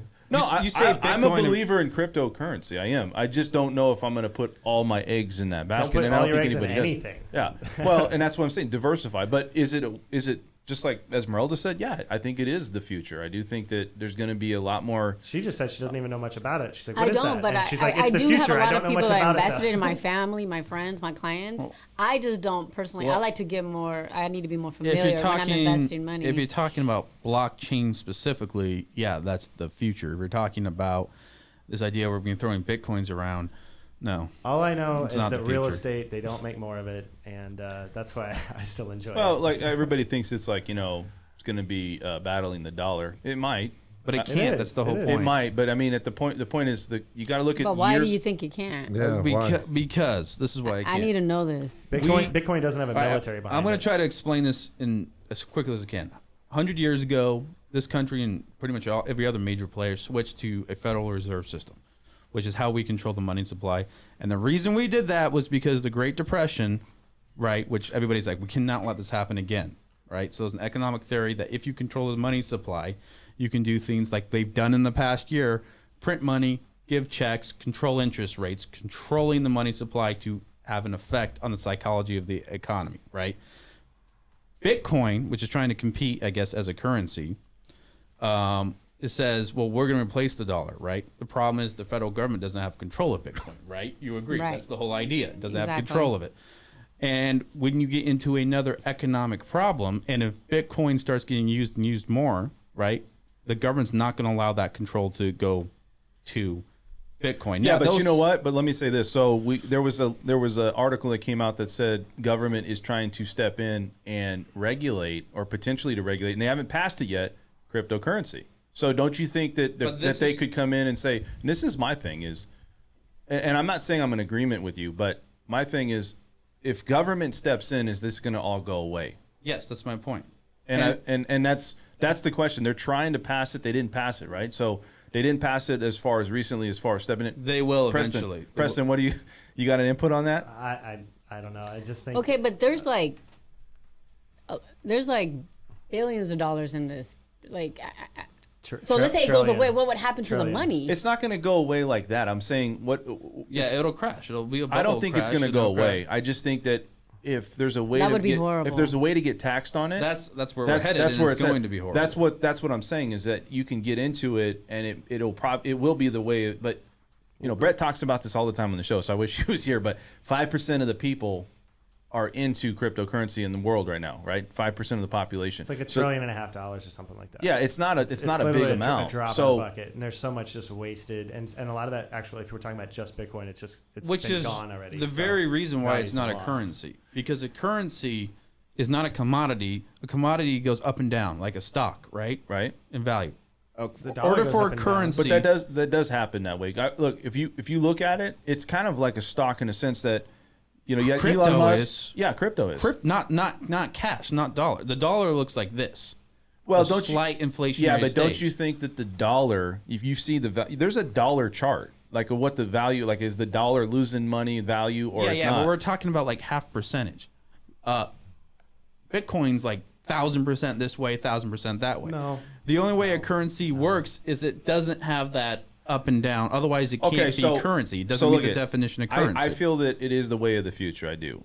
Is it the only way of the future? No, I don't. I think there's other things that's going to come out. Well, but you look at the crypto side of it and you look at where things are headed.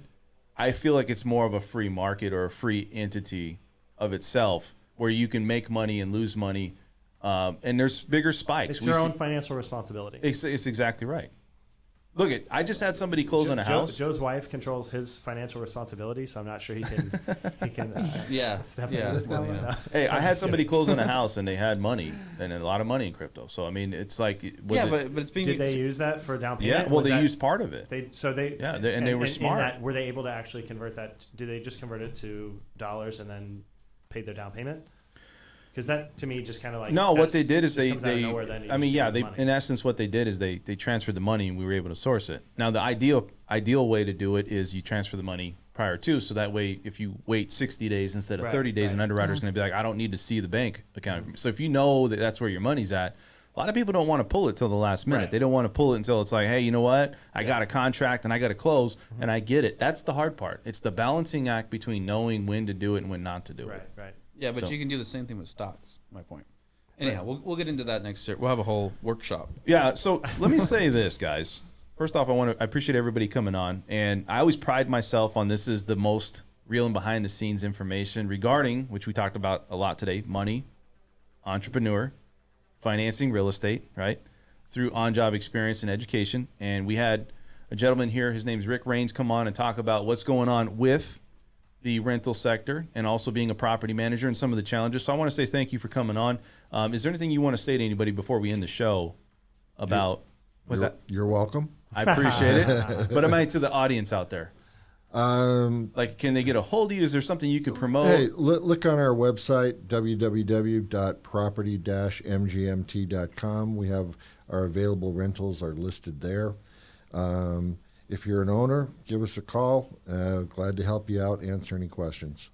And we're here, obviously, we're all trying to give you information that is really at our fingertips, but also through people that have experience like Rick. Esmeralda, you got anything else to say? Just Go continue Raiders.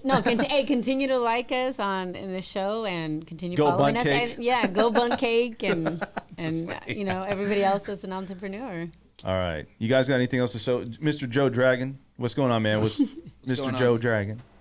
Yo, yeah, no, thanks for having me on again. If you want to get a hold of me, you can go to dragonlawgroup.com. I focus on estate planning and business transactions litigation. Great time to do it right now because we're talking a lot of time of economic uncertainty, prices fluxing all the way. Make sure your family, make sure your kids are protected. You get locked in rates so you take your money and make sure you do what you want with it now. That's what I do. You said one last thing, though. Go Rams. No. Gold standard. He likes sir. to instigate. Gold standard. Joe's gonna flip the table. Right. Go Rams. Preston, what's up, buddy? So what do you got going on this weekend? Anything good, man? You gonna let everybody know how they can? You don't? Do you really like market the audience? No, Not really, right? You just come in and you got all the inside stuff, right? I'm happy to. If you got commercial real estate questions, I'll point you in the right direction. If there's a specific broker that I would recommend for what you're trying to do, let me know, or let me know what you're looking to do. My focus is in retail and restaurants, so happy to point people in the right direction. And Preston's a great friend, so maybe you guys need a friend. Yeah, Absolutely. If you need a He's friend, always I'm your been guy. I'm your guy. Yeah, I just want to say, guys, thank you so much. And I'm going to just kind of go over here real quick.